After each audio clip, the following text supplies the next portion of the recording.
কোন গোপনে মন ভেসেছে ধারাবাহিকে আমরা দেখেছিলাম শ্যামলী কৈতর গ্রামে বেশ ভালোভাবেই আছে, মাঝে মাঝে হয়তো মন খারাপ করে। দেখেছি ওখানকার গ্রামের লোকেদের খুব অবস্থা খারাপ। সেইখানে দুজন মহিলা ওদের বাড়িতে কাজ করে। তারা হঠাৎ করেই আমসত্ত্ব আর গয়না বড়ি নিয়ে এসছে। দেখে অবাক যে এইরকমও বড়ি হয়, এরকম তো শহরে পাওয়া যায় না। ওদের অবস্থা তো খারাপ, গাছের আম দিয়ে আমসত্ত্ব, তাতে কোনো ভেজাল নেই।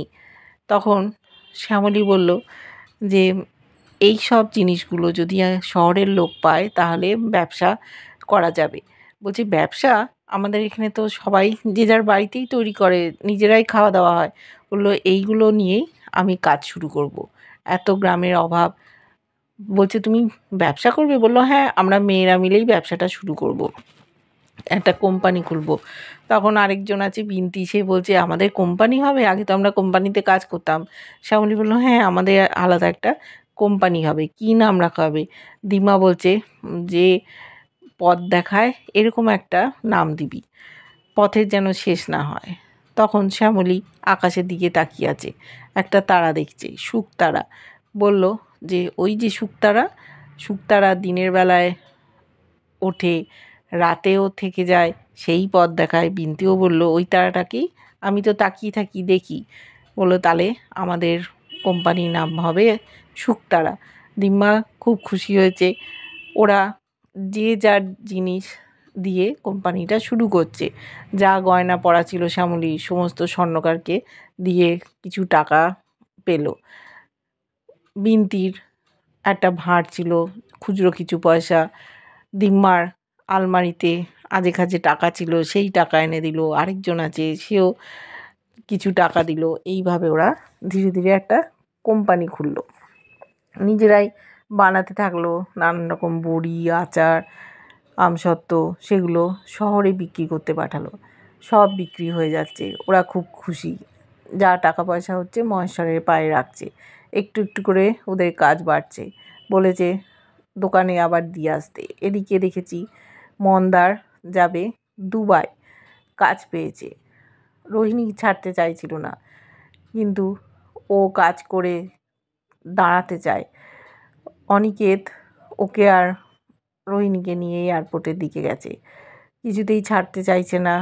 রোহিণী বলছে তুই কিন্তু গিয়েই ফোন করবি আর কাজের শেষে বাড়ি ফিরে আসবি।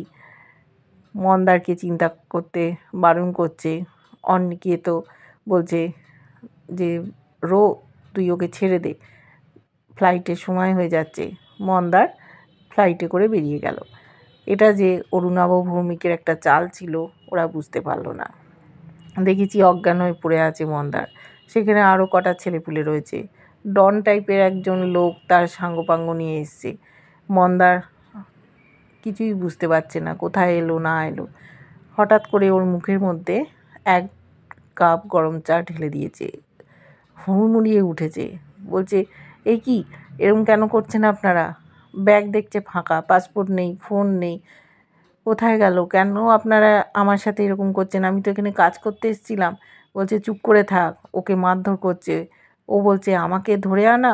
আরও ছেলেদের বলছে তোরা খা, তোদেরও কাজ আছে। কাদের খপ্পরে পড়ল। একটা লোক আবার ভিডিও কল করছে, সেইখানে দেখাচ্ছে যে মন্দারকে কিভাবে অত্যাচার করা হচ্ছে। মন্দার তো বুঝতেই পারছে না কী ব্যাপার, কেন ওকে মারধর করা হচ্ছে। এদিকে রোহিণী বাড়িতে অস্থির হয়ে গেছে। ফ্লাইট তো ল্যান্ড করে গেছে, কেন মন্দার এখনও ফোন করছে না? প্রিয়াকে বলছে যে প্রিয়া দেখ, বলেছিল তো গিয়েই ফোন করবে। বলছে যে তুই কর না, হয়তো হোটেল আছে, হোটেলে গিয়ে উঠবে, একটা নতুন জায়গা, ভাষা অন্য, সেই জন্য দেরি হচ্ছে। ফোন করে দেখলো সুইচ অফ। হঠাৎ রোহিণী মনটা একটু কু ডাকছে। খোঁজ খবর করলো, আগে কেন করেনি সেটাই বোঝা গেল না। খোঁজ করে দেখছে যে কোম্পানিটা ভুয়ো, ওই নামে কোনো কোম্পানি নেই। পুলিশকে খবর দিয়েছে, ওর বাবা ওখানে চলে এসছে। বাবা বলছে যে কি হয়েছে, তুই এরকম করে আছিস কেন? বলছে দেখো আমি আর দাদা ভাই কত ভালো আছি, তুমি কেন বলেছিলে মন্দারকে চাকরি করতে? আজকে দেখো চাকরি করতে গেছে এমন জায়গায় যেটা ভুয়ো কোম্পানি। ওর কোনো খবর পাচ্ছি না। তখন ওর বাবা বলছে, আমি কি করতে পারি বল? বলছে দাদাভাইও দেখো ভালো নেই, শ্যামলী কোথায় চলে গেছে কোথাও খুঁজে পাওয়া যাচ্ছে না। অনেকে তো বললো এতদিন হয়ে গেল শ্যামলীর কোনো খোঁজ পাচ্ছি না, পুলিশকে ফোন করেছে, পুলিশও বলছে যে নিজে হারিয়ে যায় তাকে কি খোঁজা যায়, আমরা তো চেষ্টা করছি পাচ্ছি না। তখন বললো যে আপনারা ভালোভাবে খুঁজে দেখুন কোথায় যেতে পারে, একটা মেয়ে কত দূর যেতে পারে, আপনারা কেন ভালো করে খুঁজছেন না, শ্যামলীকে খুঁজে দিন, ওরা দুই ভাই বোনের মোটেই ভালো নেই। রোহিণী কান্নাকাটি করছে, চেঁচামেচি করছে, বাবা তোমরা এটাই চেয়েছিলে আমরা দুই ভাই বোন এইভাবে ভালো থাকি? দেখো আমিও কি ভালো আছি, দাদাভাইও কি ভালো আছে, তোমরা এবার খুশি হয়েছো তো? ওর বাবা বলছে, আমাকে কেন তোরা দোষ দিচ্ছিস? দেখ আমি তো চেষ্টা করেছিলাম, আমি চাইনি যে এই রকম হোক। এদিকে দেখেছি অরুণাবও দেখছে ফোনের মধ্যে যে কিভাবে মন্দারকে মারছে, মনে মনে বলছে, মন্দার তুমি কীরকম আমার টোপটা গিনে নিয়ে দেখো, এই যে গেলে এবার তুমি আর কোনো দিনও এখানে ফিরতে পারবে না, ওখানেই তোমাকে পচে মরতে হবে। ওদিকে শ্যামলীও কোথায় চলে গেছে যার খবর কেউ জানে না। এইবার অরুণাব এক এক করে বাজিমাত করছে, বুঝতে পারছে না মামনি যে বাড়ি থেকে দুজন বেরিয়ে গেল, চেয়েছিল শ্যামলী চলে গেছে মন্দারও চলে যাক, তাহলে রোহিণী ভুলে যাবে, হয়তো অনিকে তো ভুলে যাবে, অনন্যার সাথে সংসার করবে আর রোহিণীর অন্য কোনো ছেলের সাথে বিয়ে দিয়ে দেবে। কিন্তু এখানে ব্যাপারটা পুরো ঘুরে গেছে, ওরা দুই ভাই বোন কেউ ভালো নেই। ওদিকে শ্যামলী এখানে আর ফিরবে না, ওখানেই জমিয়ে বসেছে, নিজে এতদিন ব্যবসা করেছে তাই সমস্তটাও জানে কিভাবে কি কাজ করতে হয়। ওখানে সকলের মুখে হাসি ফুটিয়ে দিচ্ছে, যারা এত অভাব অনটনে থাকতো, দুটো টাকার মুখ দেখছে, তারা নিজের হাতে কাজ করছে, সেগুলো শহরে বিক্রি করছে। এইভাবে ওরা একটা কোম্পানিও খুলে ফেললো। আস্তে আস্তে হয়তো ওর উন্নতি হবে, তারপর কোনো না কোনো একদিন নিশ্চয়ই মুখোমুখি হবে শ্যামলীর সাথে অনিকেত, দুই কোম্পানির মধ্যে হয়তো টক্কর চলবে। অরুণাব কী প্ল্যান করছে জানি না, তৃষা সমস্তটাই জানে। অরুণাবর নেক্সট প্ল্যান কি, কাকে ও এবার ওর টার্গেট করবে সেটাই আমরা দেখব। ও তো মারতে চেয়েছিল অনিকেত, শ্যামলী আর মন্দারকে, শ্যামলী নিজে হারিয়ে গেছে, মন্দারকেও কবজা করে ফেলেছে, বাকি রইল অনিকেত। সকলকে নিজের পথ থেকে যদি সরিয়ে দিতে পারে তাহলে ও জোড়াবাড়িতে সুরসুর করে ঢুকে পড়বে, আর কেউ কিছু করতে পারবে না, কারণ সবার বয়স হয়েছে, সেরকম শক্ত সামর্থ্য কেউ নেই, যাদের বুদ্ধির এত ধারও নেই। শ্যামলী ছিল সব দিকটা দেখে শুনে রাখত, ভালো নেই দুই ভাই বোন।